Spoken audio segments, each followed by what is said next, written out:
All right, we are live. Evan, Kevin, how are you guys? Great. How are you doing today? Good, good. Okay, looks like we've got about 30 people in the room, or those are waiting. Let me make sure we've admitted everybody. Do you guys know how to make sure everybody here is able to join? Okay. Well, let's get going. All right, guys, it's 102. Appreciate everybody joining us. My name is Eric Pacifici of SMB Law Group, one of the founding partners. I'm here today with my esteemed colleagues, Evan Thomson, the new head of our Fractional General Counsel practice. Evan, you can introduce yourself in just a second, but for the audience's benefit, Evan is a longtime general counsel, worked in-house, has worked with a number of companies, has been working in the background with SMB Law Group now for a few months, working with a number of small and medium-sized businesses, I suspect similar to those that many of you guys in attendance today probably run or work for. Also on the line is my esteemed colleague, Kevin Henderson, one of my co-founding partners in SMB Law Group. Kevin's a fantastic M&A attorney. So Kevin and I will give an M&A perspective, kind of a general corporate perspective today, and Evan will give an in-house counsel perspective. Evan, why don't you start off by introducing yourself? You bet. I appreciate the kind words. Like Eric said, I'm Evan Thomson. I have been in-house counsel for over a decade now prior to joining SMB, really joining with the hopes of bringing some of that experience to help the market operate their business effectively. Located in a sleepy town in upstate New York. If you've ever driven from New York City to Montreal, I was one of those fly-through towns on the way. But yeah, happy to be here. Excited to get a chance to talk to you guys and share with everybody. Super And psyched to Kevin, be super psyched to be here, guys. I'm Kevin Henderson, like Eric introduced. Live in Dallas, and yeah, I've been at this for a little over 3 years now with Eric. Super excited to have Evan joining the team to run Fractional General Counsel, and yeah, really excited to spend this time with you guys today. awesome. Thanks, guys. So loose agenda for today. We're going to walk through 5 legal traps that quietly kill businesses, the stuff that results in most of the lawsuits on an annual basis that we see from our clients. And then also things that are killing deals, right? You go to sell your business. What are the things that are delaying your transaction? What are the things that are reducing values as a result of it? So we're going to highlight those 5 things. Obviously, there is a ton of things that we could talk about that impact businesses, but we're going to try really hard to be concise. Kevin, in particular, is going to try to just be very succinct here today, which is I tough for. try. I don't know if he has it in him. We're gonna. I This don't. is going to be a test. We're gonna try to do 8 minutes per topic. So we're going to hit them fast. We're going to talk about what they are, what the consequences of not having them right are, and then Evan's going to take us through what you do to mitigate the risk and how you guys can approach DIYing. And then also we're going to subtly try to convince you to think about our fractional general counsel services, although there's lots of ways to crumble the cookie. And yes, this session will be recorded, so we'll share that with everybody. Please stay on with us, though. At the end, we're going to take you guys through a pretty cool new tool we've put together that you can use for a self-assessment of your business for these categories to kind of tell yourself where you stand and what you need to work on, which we think is pretty cool, and excited to get your guys' feedback on that as well. Let me put up on the screen here our PowerPoint. Can everybody see that? Kevin? Yeah, Evan? got it. Looks Kevin good. and Evan. It's going to rhyme. Okay, so we got our PowerPoint up on the screen here. We're going to start off with some disclaimers because we are lawyers still. The information provided here today is presented by SMB Law Group, is strictly for educational informational purposes, general in nature, and may not be applicable to your specific facts and circumstances. The attorneys present are not your attorney unless you come hire us. You're welcome to do that, and you should seek the advice of your own attorney before making investment or other decisions. We are licensed in California, Colorado, Florida, Texas, New York, Michigan, Minnesota, North Carolina, Ohio, Illinois, Utah, Massachusetts, Georgia. You guys can see here on this map. We do work in other states subject to ethics rules. So if you're not in one of these jurisdictions, reach out to us. We're still happy to find ways to support by utilizing local counsel or making sure we're adhering to the unauthorized practice of law in your state. By the way, guys, let's make this interactive. We don't have to drone at you for an hour here. Feel free to put questions into the comment section, or if you'd like to unmute yourself and politely ask a question, we're happy to take specific questions as we go. Anything, Kevin or Evan, we should tell them before we dive in? I can't wait to get to the content, Eric. So let's rock and roll. Let's keep going. Okay. All right. So why does this matter? Let's start off with implications. And for each one, we'll kind of touch on the consequences, but the stakes are important. Okay. 47% of M&A deals face delays or price cuts due to legal issues. This is true, guys. We see this in all kinds of transactions. Kevin and I run the M&A practice here at SMB Law. We probably do more sub $10 million M&A deals than any other law firm in the country. We see a ton of transactions, and it's very, very common in our deals to have delays, have repricing.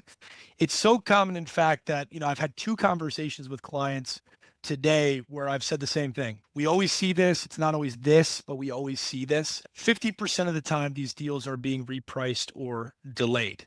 But I could give you some specific examples from real transactions. We'll do that in just a second. 37% of small businesses face lawsuits every single year. This is not an exaggeration. If you're in business, particularly in, some of the more heavily regulated states, some of the more litigious states, you are vulnerable, right? And somebody smart yesterday in a Twitter post said, as an experienced business owner and operator, the thing that keeps me up at night is not the hard work. It's not the long hours. It's the risk. It's the gap between the lines where I'm going to have exposure. I'm going to get hit with something that's not covered by insurance. And then 10 to 30% valuation haircuts are common when legal hygiene is poor. This is true. With the things we're going to take you guys through today, the foundation of the business, customer contracts, employment risk with misclassification, IP gaps in ownership of the business. These are very real things. Kevin, any recent examples from transactions that you can share with folks? Yeah, I mean, lots. Take lawsuits, for example. This is one I see catch people by surprise. It doesn't always hold up closing, but particularly where it's material and where a seller is the defendant in litigation, it will almost always hold up closing. Banks will not fund with active litigation in almost every situation. And this happened to me just after the first of the year in a closing going into the end of January. Pretty significant litigation. Seller thought it was no big deal. He's in an industry that's litigious. It gets settled all the time. To him, insurance is going to work this through. It's going to settle. Not a big deal. It was an asset deal. So he figured whenever my insurance company settles it, they settle it, not a problem. And the bank absolutely would not close and fund that deal just because the size of the claim that happened to be, the demand was $2 million or something like that. It was sizable enough that the bank just wouldn't take the risk. So this is real stuff. Even if it's par for the course, even if you're in like roofing and you get sued all the time and insurance just settles it, these are real things that have hold up value, particularly in M&A transactions, putting aside just all the other headaches operationally. Yeah. And it's all kinds of stuff. Go ahead, Evan. I was going to say, did you have any recent specific examples that you can think of? I do. I have too many. We had one last week. It is actually not even from the current deal, but the client was traumatized because in their first deal, in a customer contract, there was a ROFR. They're trying to buy a business. They bought the business, and they missed that the target company had a customer who had a right of first refusal to buy the business, which is insane, right? That's a very unique example. But we're seeing all kinds of. I had one that closed 2 weeks ago, and we found out halfway through the transaction that the seller had promised 3 key employees 10% profit share each. And these guys were not like inconsequential to the business. They were the key salesmen of the business. And now we're finding out halfway through the deal that there is an expectation among the workforce that they're going to take 30% of the profit of the business. That's a huge fucking problem. Excuse my language, right? And so that shut things down. But that is our first topic that is a great segue into sloppy corporate governance. Yeah. We start with, this is probably not the biggest issue. It's probably not the most common issue, but it is certainly the most foundational issue. Okay.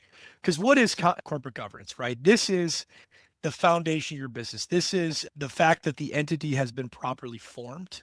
The fact that you have properly papered up operating agreements and bylaws that tell you what you can and can't do. If you have investors, it tells you what type of veto rights they have, what type of transfer restrictions they have, all the way into your cap table and making sure that there's an appropriate and clear recitation of who owns the business, what rights they have, the profit sharing that I just mentioned. That would fall into the corporate governance bucket.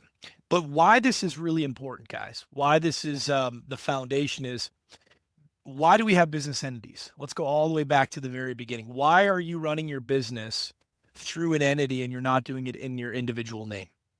You're doing it for limited liability purposes, right? When you operate through a business with limited liability, that business is subject to risk, but you individually, is so long as you're operating in your capacity in that business and you're doing the right things, and Kevin will talk about that in just a second, your business should be subject to loss, but they shouldn't be able to come after your home, that your kids live in and all of your retirement accounts and everything else. They should be able to come after that business. If you have not done this right, you are subject to something called piercing the corporate veil, among other things, right? So Kevin, take us through the consequences. Talk about piercing the corporate veil. Talk about other risks associated with corporate governance. Yeah, I mean, the short answer here is that one of the primary benefits of operating a business through an entity is that liability shield, right? An LLC is literally called a limited liability company, right? So it protects the owners of the entity from any claims, not any, there are exceptions, but generally any claims of the business. Your personal assets are not at risk. That said, courts can and will engage in this concept called piercing the corporate veil, which means they move away that veil of limited liability and say the owner is just as responsible as the business in certain instances. And one of the primary instances that they do that is if they believe that the entity is really just a legal fiction, but it's being operated for the personal benefit of its owners. And the primary thing that they look at to prove that is, are you actually operating this company like a business? So if you're a corporation and you're not holding an annual meeting, if you're engaging in fundamental transactions and you're not doing resolutions, if you're not maintaining an independent bank account with an independent EIN, all these different types of things, the courts will look at that and say, yeah, we realize you formed an entity, but you really just did it as a means to limit your liability and not actually operate like a company. And in that case, they strip away the limited liability and you personally are now on the hook for all the obligations of the business. It can be a very, very big problem if you become engaged in material litigation. Litigators will always make a piercing the veil claim to try and get at your personal assets to the extent that the company doesn't have enough assets to satisfy the litigation. So it's really, really important to pay attention to basic corporate governance and sanitation, because it's the number one line of defense to maintaining that corporate veil and limited liability nature of the company. Putting that aside, right, and just looking at other things, like that's just general corporate governance operationally. If you're looking towards an exit and you're trying to set your company up for success to be able to exit down the road, these things also have consequences. Even if you're able to avoid that litigation to pierce the corporate veil, you may have investors or a buyer may have investors that become very uncomfortable if the company hasn't operated correctly, right? Messy cap tables can scare buyers away if they can't trace the ownership of who actually owns what in this company. So if you have a lot of handshake deals and verbal promises and scratched notes and margins about who owns what, that gets priced into the valuation of your business because that heightens the risk for a potential buyer. So it really important. I can't understate the need for proper corporate sanitation. It's not that difficult. It's, several hours a year, maybe an hour or two a month for different perfunctory things. And you can really set yourself up for success for maintaining proper corporate governance. The other thing that's important to know is not only are the ramifications of this really important, but this is also super common, especially in the SMB world, right? Corporate record keeping can just feel like busy work. Once you get your entity set up, you're busy focusing on how to grow the business. So it's one of those things that just kind of gets pushed to the back burner and we'll take care of it later. It's not that important. I've got 100 other priorities higher on my list than going back and revisiting my operating agreement or checking to make sure that I have the right resolutions in place if we make a decision. How can you fix this? How can you prevent this from happening to you? It's simple.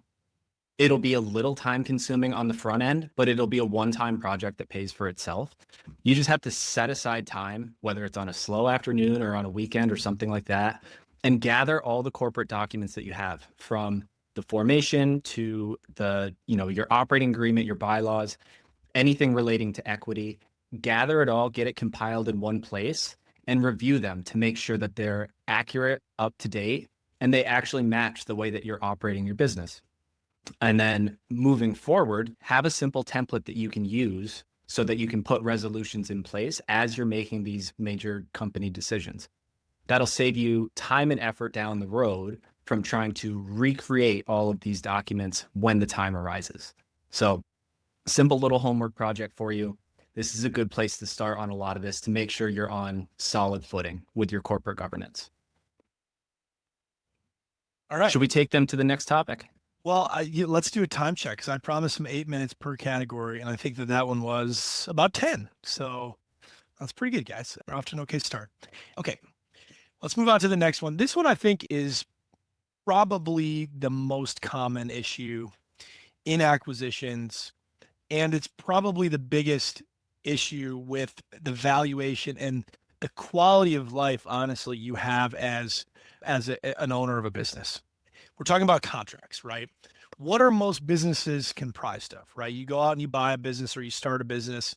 Unless you're operating in something that actually has heavy tangible assets, which is the small minority of cases in kind of American service culture these days, your business is comprised of, a name, some employees, maybe a facility, a Google page with some reviews, and a brand, and then your contracts, right? This is the value of your business, the contracts you have with your customers, the contracts you have with your suppliers, right? And one of the biggest issues that business acquirers always look at is customer concentration. How concentrated is any particular or group of customers in a business, and how much is that going to impact the risk profile of the business? Well, what I always tell folks is that not all customer concentration is created equally, right? Because you could have a customer that represents 50% of the value of the business, but if they're in a very tight, assignable, bulletproof contract, that's a much more lucrative arrangement, a much less risky arrangement than, say, somebody who represents 5% of the business, but there is no contract. And that relationship is predicated off the personal goodwill of the seller. Right. So very important to understand, what are your contracts, what are your contract terms, and what do they look like? And I'll tell you guys, I live a life. I got a quote a week and a half ago from a roofing company, and, it was a one-page sheet, right? It didn't have anything on there. They didn't ask me to sign anything of significance. That's a big problem, guys, in terms of being able to enforce your rights. And that's for project-based revenue, but it is absolutely crucial if you guys have any type of recurring revenue. You've got, customers with long-term relationships, suppliers that are critical to the business. The longer those agreements are in place for, the better, right? And the more bulletproof they are, the more kind of legal protections are in place. And when our clients acquire businesses, we endeavor to clean up those contracts and help them get into, stickier long-term relationships, because that's going to immediately make your business more valuable. This report from World CC Benchmark report, I don't know what that is, but apparently they've done research, and they believe that the average business, small, medium-sized business, is losing 9.2% of its revenue from contract mismanagement. This is exactly that, guys. It's how loosey-goosey are those relationships and how sticky can you make them? So, Kevin, talk about consequences that we see based on poor contract management. Yeah, I mean, it's up to and including deals dying, unfortunately, because it gets to the heart of what you were discussing if there are important customer contracts, even if they're not highly concentrated, but if they're important to the revenue and bottom line of the company, but there's risk associated with them, that's going to make the business less attractive. Also think about the consequences to evaluation and an exit. I mean, if there's really 9.2% of revenue annually from poor contract management, let's say you're running a business with 30% margins, right? That's 3-4% margin immediately, just like that, by improving your contract management. That can go straight into your valuation at a 4 or 5 time multiple. That's real money, right? That's being left on the table. Really important to focus on contract management, whether it's the operational finances of the business, and like I said, the actual bottom line, capturing more of that revenue, up to and including facilitating the transaction. The better you can get your contracts in shape for easy assignability and change of control, the smoother a transaction will go. And I've seen clients who have planned far enough in advance. They know they're eyeing an exit next year. They do heavily annual recurring revenue customers. So they get ahead of the curve. And over the next 6, 9, 12 months, as they're renewing customers, they improve those terms. We're able to get in, work with them, lock up good contract terms, how sticky the revenue is, what the termination rights are, and things like that to make that recurring revenue more attractive. That's an immediate boost to the value of the business. So this can have real consequences, not just negative, but positive consequences if you focus on this, if you're in the exit process. For sure. And there are some simple ways you can start today to get ahead of this, to make sure this doesn't become a huge issue for you. First and foremost, I would just check to make sure that your contracts are actually in writing. I mean, so many businesses still do handshake or verbal agreements, and that's so difficult to enforce if and when things go wrong.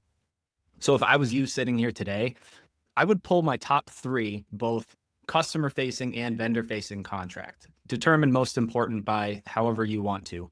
But I would start with those and review those contracts to check for important terms. Kevin was just saying, if you're thinking about an exit at some point, see if you've got an assignment or a change of control provision in there to help expedite that process when it comes. And also just look for little terms. I mean, who amongst us has not fallen victim to an auto renewal that you forgot about? So if you've got contracts with automatic renewals, put a little calendar reminder in saying that, all right, I need to provide them with this much notice ahead of time if I want to cancel this.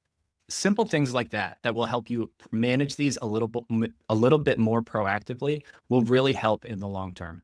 And then last thing, I tell clients all the time, with your customer contracts, you can think of them as living documents. So project by project, they might not be, but as you're operating your business and someone finds a loophole or someone burns you for something, update your templates with stronger terms as you learn what can and will go wrong. It's a living document that will grow and get stronger over time. Did we hammer contracts well enough? Yeah, I think so. That was again. Exactly 8 minutes. So we're crushing it today. Kevin is doing his thing. It's good. All right, my pick on Kevin. Kevin's a great talker. Yeah, I'm gonna start the minute timer where it's gonna be like a football game. Who's got possession the most? Give me the shot clock. Yeah, for sure. It's gonna be me. All right. Okay. So corporate governance is the foundational risk. Contracts is probably, in my mind, the most important risk. Employment has got to be the most prevalent. Okay. And there is a whole host of lawsuits that are going to come from the employment sphere. If you guys run a business, particularly one that is employee or contractor heavy, particularly if you're in a state that is a little bit more intensive on the employment front, like a California or a Colorado, you're going to see this a lot more. But I will tell you, I want to start off by showing this chart because I think it's fascinating. And the 2 areas I want to focus on are risk associated with having appropriate policies and risk associated with misclassification of employees. And then obviously there's de minimis stuff like terminations and the like. But I want to start off by showing these 2 charts because I think this blows my mind. I saw this the other day for the first time. This chart right here is the policies that you need to have in place as an employer in the state of California. And for those of you that are keeping track at home, on the federal front alone, and obviously this is applicable to any jurisdiction, you've got, a dozen or so policies. The state specific here, they needed to add a second column. You've got probably about 30. You've got a ton of jurisdiction specific, municipal specific, San Francisco specific, San Diego specific, Oakland specific, Santa Monica specific. I mean, I think this is what one of our friends on social media was talking about yesterday when he said he'll never open a Bed Bath and Beyond in California. Because you're dealing with pretty heavy employment regime, and if you miss any of these guys, if you miss any of these, you're subject to potential consequences, which Kevin will talk about in a second. But the reason I bring this up is not to pick on California, because I want to show you guys, this is Ohio. Is it ain't any better? All right. These states have an enormous amount of policy-based requirements for an employer. My estimate would be 0% of the businesses that we work with, sub $25 million American enterprise value businesses, have all of this in place. And to the point that I was making at the beginning of the call, the experienced entrepreneur that says the thing that keeps me up at night is the risk between the gaps. Here you have it, and a lot of these are optional. These are required. But there's zero chance that a $3 million a year HVAC company in Cleveland, Ohio has a voluntary firefighting and EMT policy. They don't. Zero chance. And that is a required state policy. And if you're an acquirer, you just have to anticipate that the target is going to be way behind the 8 ball. And it makes sense, guys. Like, I'm sympathetic. I get it. You guys are running businesses. You're focused on the day-to-day. You're focused on making money. You're focused on staying alive. That's entrepreneurship, right? Hopefully not literally, but yeah, literally and figuratively. Staying alive in business, although both is good. But this is the stuff that you guys need to at some point stop and evaluate. Now, I don't know if it's plausible, right, to be perfect on this front without the assistance of lawyers. Sadly, even in the world of ChatGPT and the like, because it's going to regularly evolve. These things are going to regularly be evolving. And so you need somebody kind of watching your back on this front. Kevin, and then I didn't talk about wage and hour mistakes, blah, blah, blah. But when we talk about 37% of small businesses or SMB, small, medium-sized businesses being sued every year, this is where it's coming from, guys. This is your most prevalent risk. Go ahead, Kevin, with the consequences. Yeah, all the time. Wrongful termination. I mean, you name it. This stuff comes all the time. Yeah, I mean, aside from the obvious, right? I mean, if you get a lawsuit, even if it's a frivolous lawsuit, right, that's money and attention that you have to divert to make it go away or whatever, right?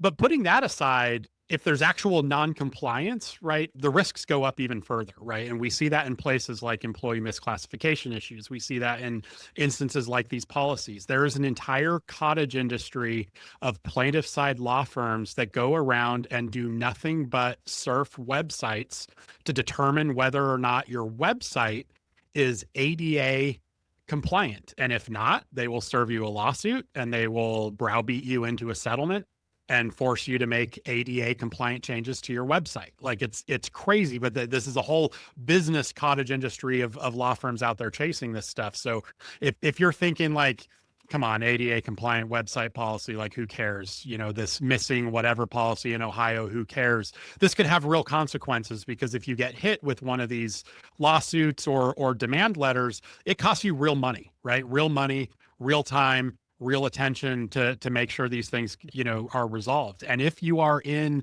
that sales process, these things absolutely kill deals, right? We see deals die. I don't want to say routinely, but it does happen. I'd say probably half a dozen times a year during the deal process, we'll see, a seller being served with a lawsuit. It's holding up closing. The bank withdraws funding, like you name it. Buyers get really, really nervous about liability, particularly on the employment side, and for good reason, right? So it can really make your business unattractive, even if you think that it's the most frivolous, silly, dumb lawsuit in the world. It's very, very important to get ahead of those issues, to stay well ahead of them, and to not assume that, things are just going to work out, behind the scenes. Really, really important to make sure that you are getting to the closing table by mitigating the potential damages with these types of claims. Importance can't be understated. But as you're sitting here today, what do I do to get ahead of this kind of stuff, right? So I think the key takeaways for you should be just a couple of action items. First, I would review the workforce that you've got in place and check the classifications that you're using with the actual legal tests based on your jurisdictions. Different states use different tests to determine what the appropriate classification should be for employees versus contractors, but that's a super common one. Another thing, like Eric kind of mentioned before, with the encyclopedia of policies needed in a couple of different states, check to see what's required in your state and in your industry and see if you have them, see where your gaps are. And then last but not least, and probably the hardest one to do, has to do with dealing with your workforce, right?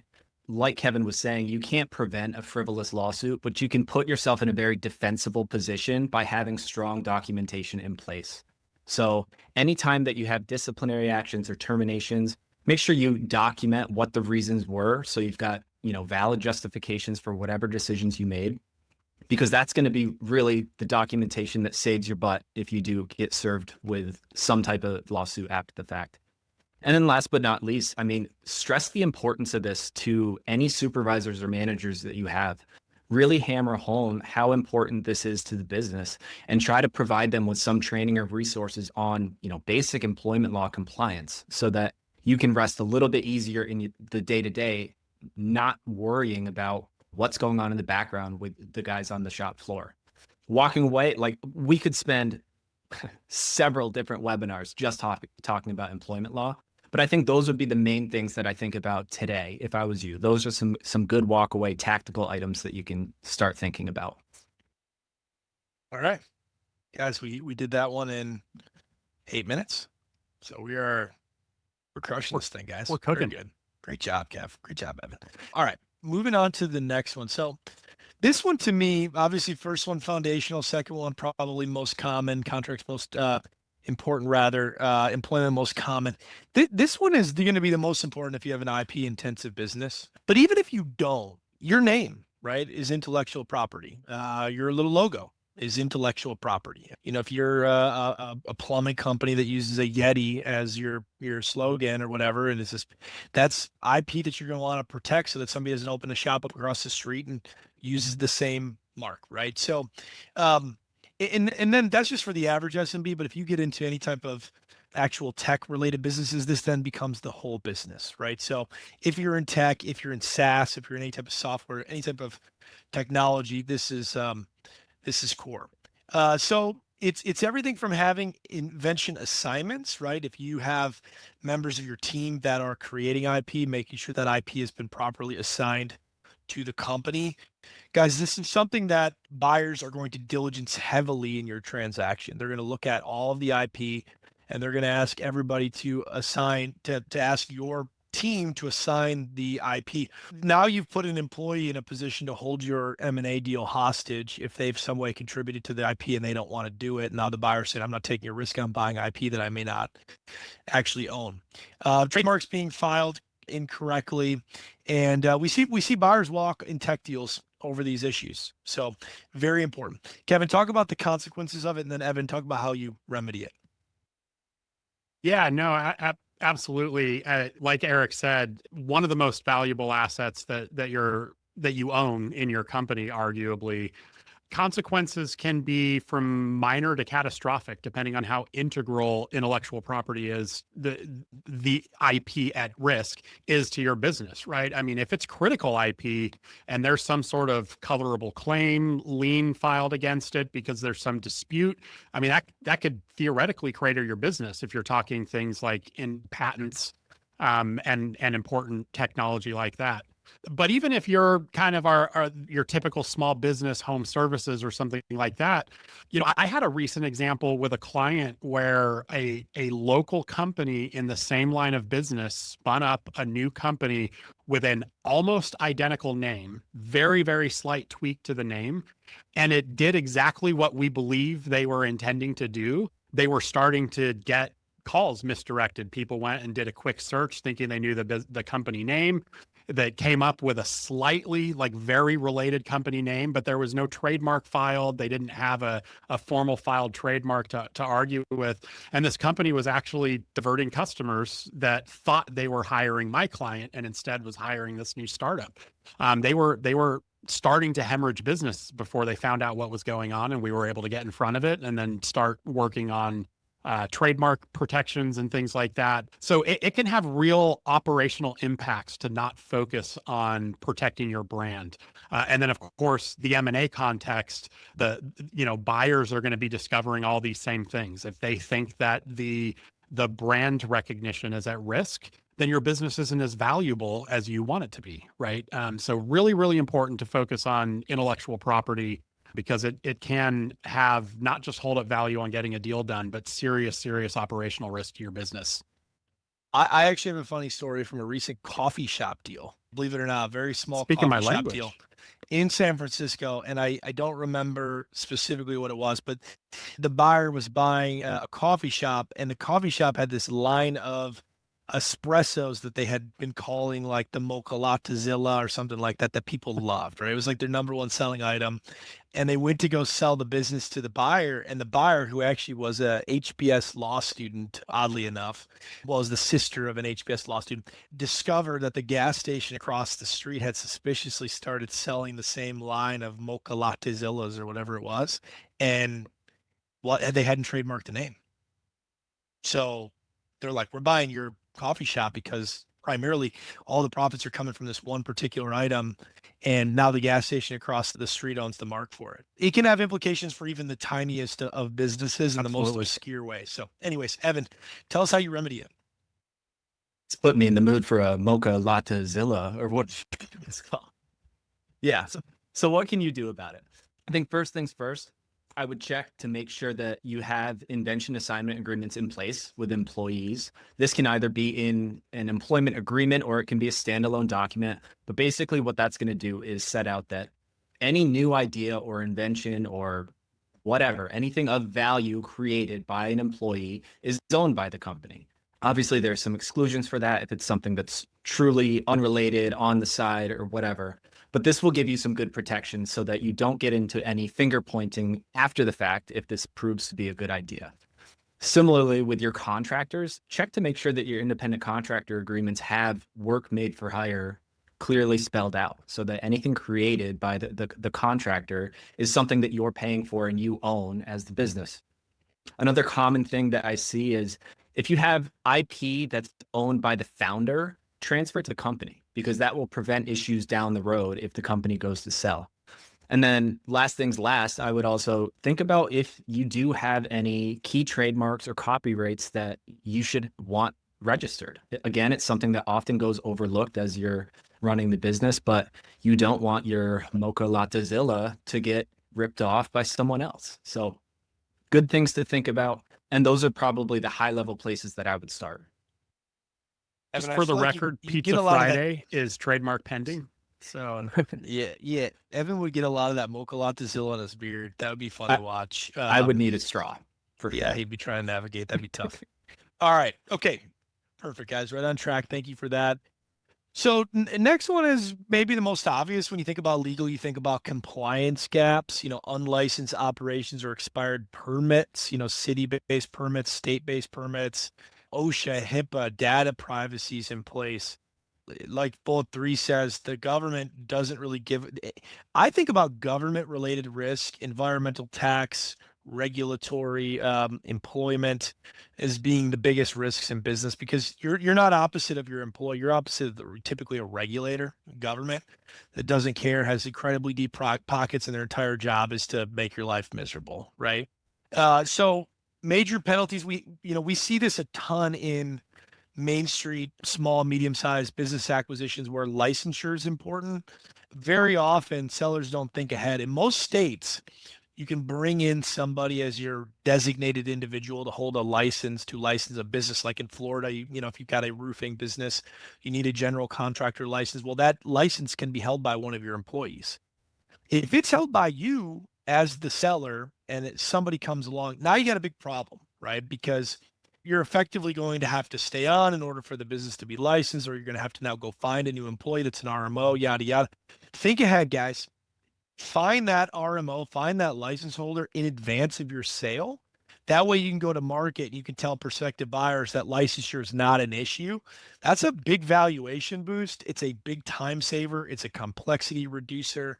And so it's little wrinkles like that that are going to make your business stickier and more valuable. Kevin, obviously we could talk forever about licensure, permits, compliance, anything specific to call out?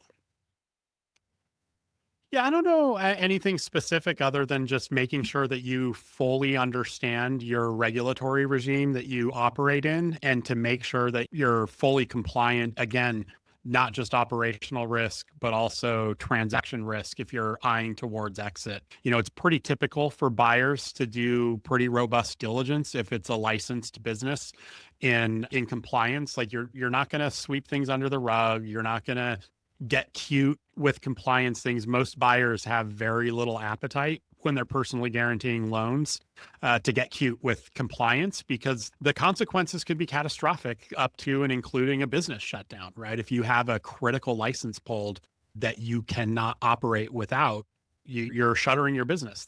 You're going dark until you can remedy that compliance, and that risk is just too great for buyers to get cute with.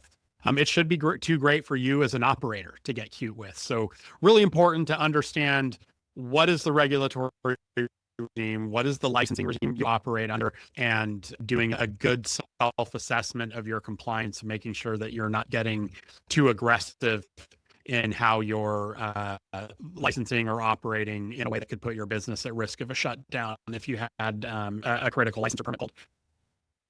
Yeah, this one it varies drastically based on your size, your industry, your jurisdiction. So this is one where it's really important to be proactive and figure out what exactly applies to you. It's worth the time to research and figure out exactly what the rules to play are for you.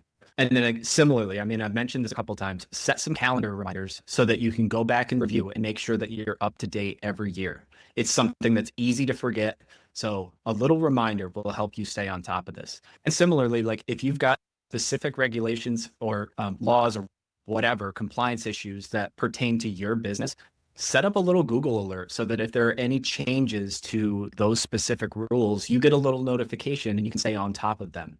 With things like this, it's really important to be proactive, because ignorance is not a defense to it. So get up to speed on it, figure out what you need to know, and then set yourself some reminders so that you can stay on top of this as things change. Yeah, we got an interesting question. Have you guys seen a recent uptick in buyers conducting nexus studies during DD and using these studies to negotiate more favorable working capital position? Kevin, do you know how to answer that? I'm not sure I understand the connection between nexus studies and working capital. I do not know, Sean. If you want to provide some more color there, I'm not sure what you're getting at. Or we could chat about it. Guys, I dropped in the chat the link to the assessment tool. Feel free to jump into that. We really appreciate. We're at the 45-minute mark. Appreciate 35 of you hanging out with us. That's awesome. So feel free to look at that, and we'll talk about it in just a second. We are now recapping. So deal killers to deal confidence, yada, yada. We went through these systematically, right? Bad governance is poor business foundation. The whole reason you have a business is limited liability. It's to protect you. Bad governance is going to undermine that core pillar. Bad contracts, lost revenue, unsaleable assets. In American service businesses, this is the most important legal function of your business in my mind. HR landmines, those are going to be your most prevalent risks. IP gaps, if it's an IP intensive business, that is a core piece of the business. You're not going to be able to do a deal. You're not going to be able to sell your business if you don't have that buttoned up. And then compliance failures, that's, the peanut butter and jelly of legal, having the right permits, licensure, and various compliance under state regimes. Really important. It's going to make your business more bulletproof. Great to have a successful business, even better to have a successful business that is durable. Okay, so moving on, build with confidence. We have a fractional general counsel program. For those of you that are still on, the program is designed to take you through over a period of months to remedy each of these items systematically with a lawyer. So you guys can sit back, run your business, think about revenue generation, deal with employee issues while we're dealing with the legal issues. So fixing the foundation of the business by addressing each of these items systematically, and then also just having a firefighter on hand to help support your business and be a guardian and watch out for things. We have a number of these fractional general counsel relationships. Now we get calls from our clients for all kinds of things, from pre-litigation support to M&A to all kinds of things. And so, fantastic program. If you guys are interested, feel free to reach out. Evan obviously is head of the program. Anything to say on FGC, Evan, before we move to the assessment? No, that covers this. I mean, if anyone's picked up on the through line about what you should be doing through this, it's being proactive, right? But that's hard when you're running a business. So the whole goal here with the Fractional General Counsel program is to help you be proactive by identifying things that you might not be thinking about and getting out in front of them before they blow up in your face. That's the whole idea. Yeah.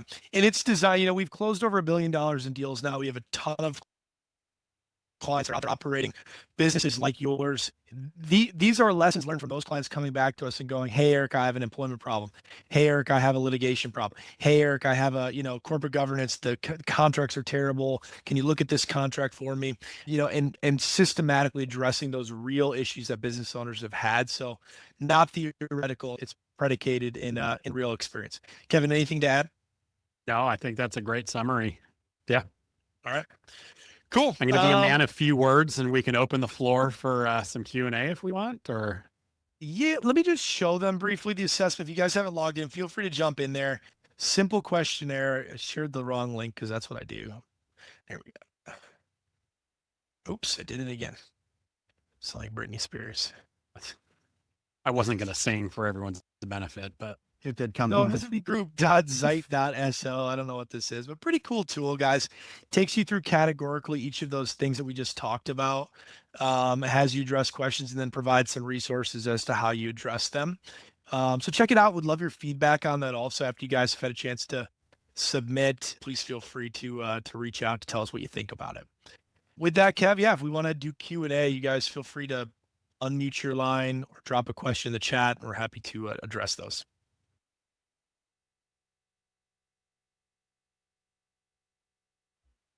Not everybody all at once. Is it possible for folks to unmute? It's a great question. I don't know, but you can always drop it in the chat. Yeah. Might be better not to have people talking over each other, but so far I'm not seeing much. It's because it was perfect. So, oh yeah, they can't unmute, they're saying. Yeah, we'll try to see if we can address that in the settings. In the meantime, guys, throw your questions into the chat and we will address them. First question is from Sean. Sean, thank you for the question. His question is the FGC program priced based on size of business? Evan or Kevin, do you want to address that? Yeah, Evan, you're probably best. Yeah, go ahead. Do you want to guess?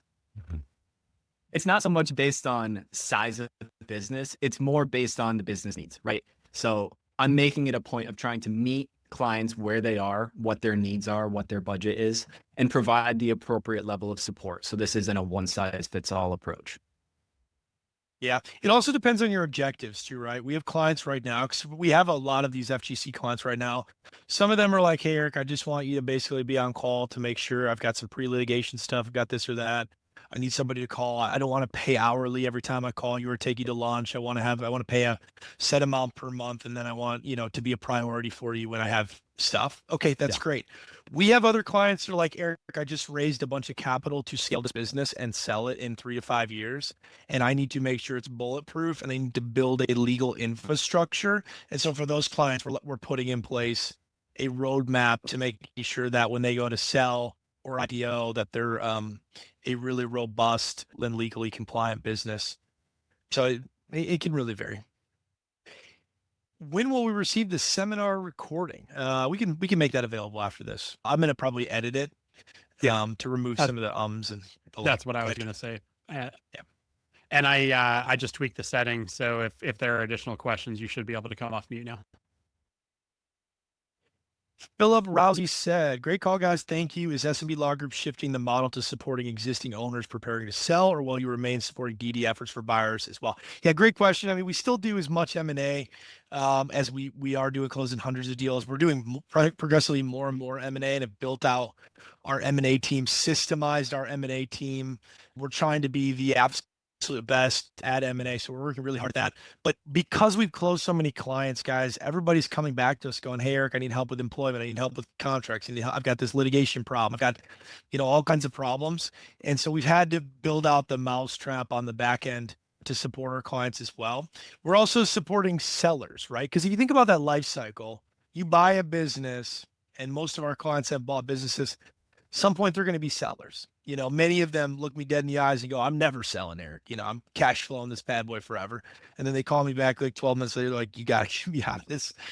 So there's varying life cycles in businesses, but yes, we do sell side M&A, and this program can be tailored to help you put your business in a position. And I'll tell you, you want to talk about, merger arbitrage or M&A arbitrage, buy a small business that has really crappy legal, improve the contracts, and then turn around to private equity and go, hey, this business has, long-term contracts with all of its employees that are sticky, or with all of its customers that are sticky suppliers. You may be able to flip the business on that basis alone, because there's your valuation right there, is those contracts and how predictable it is that revenue will continue. So I think there's opportunity there. Anything else to say, Kev? No, I think that's great. Okay. Fix the legal, replace the fax machines, and you're good, right?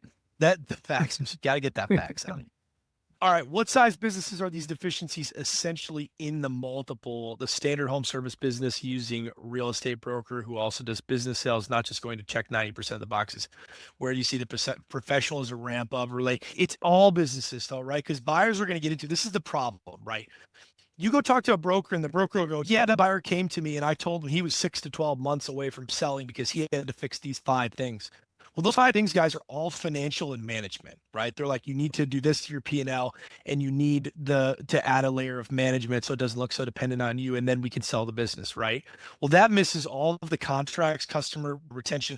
They're just not sophisticated enough to address those issues. That's where we come in, right? Bring us in at the same time that you're looking.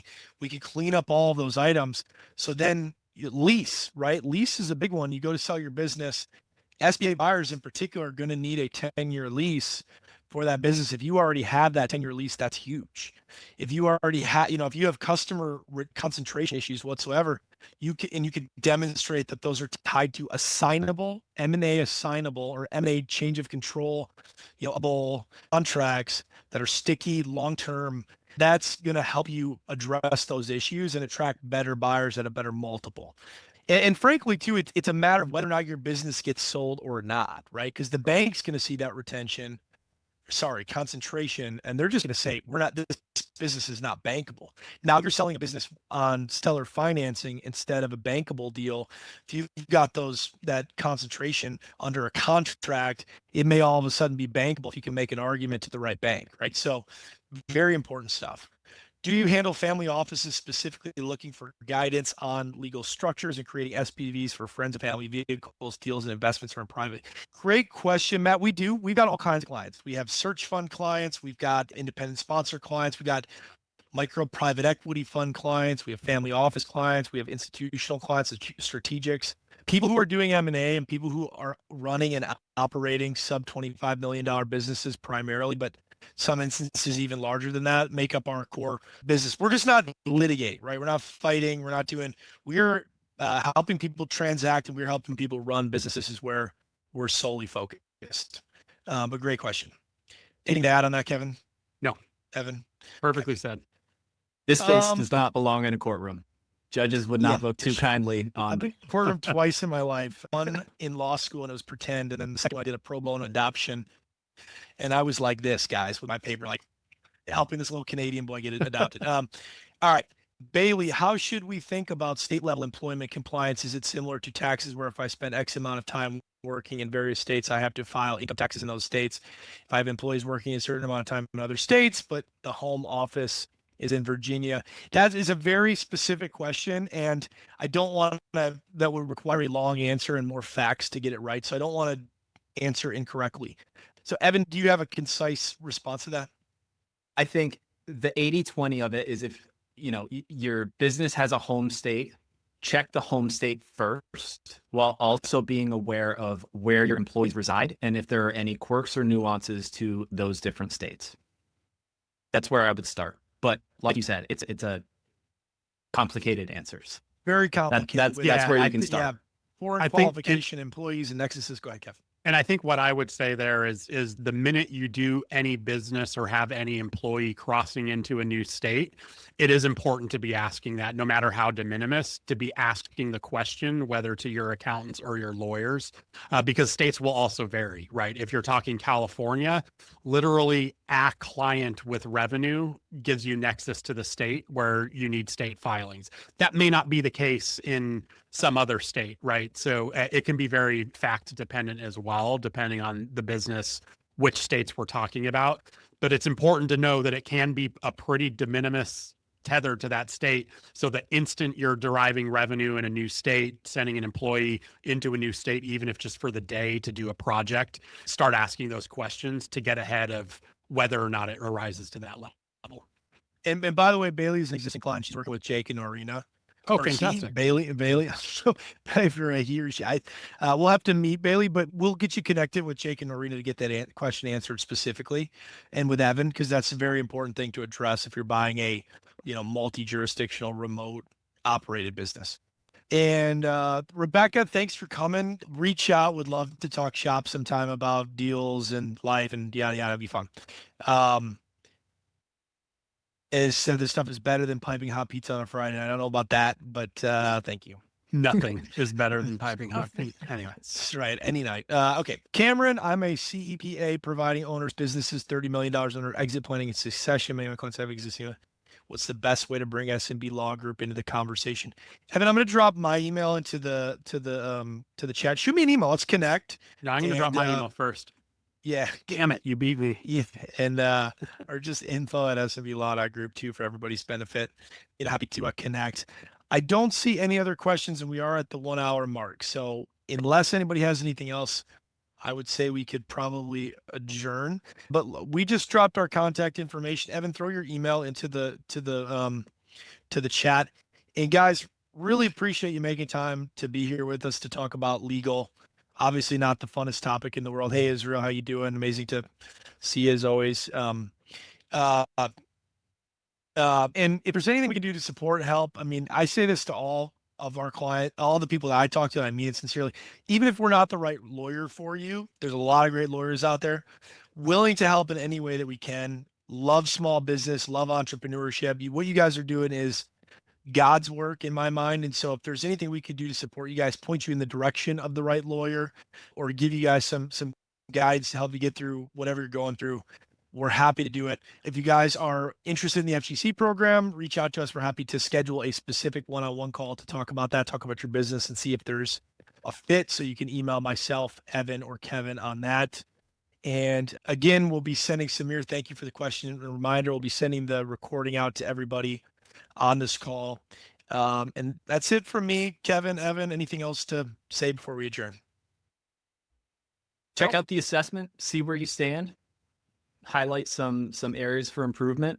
But other than that, it's been a pleasure. Thank you all for joining us. This has been a treat.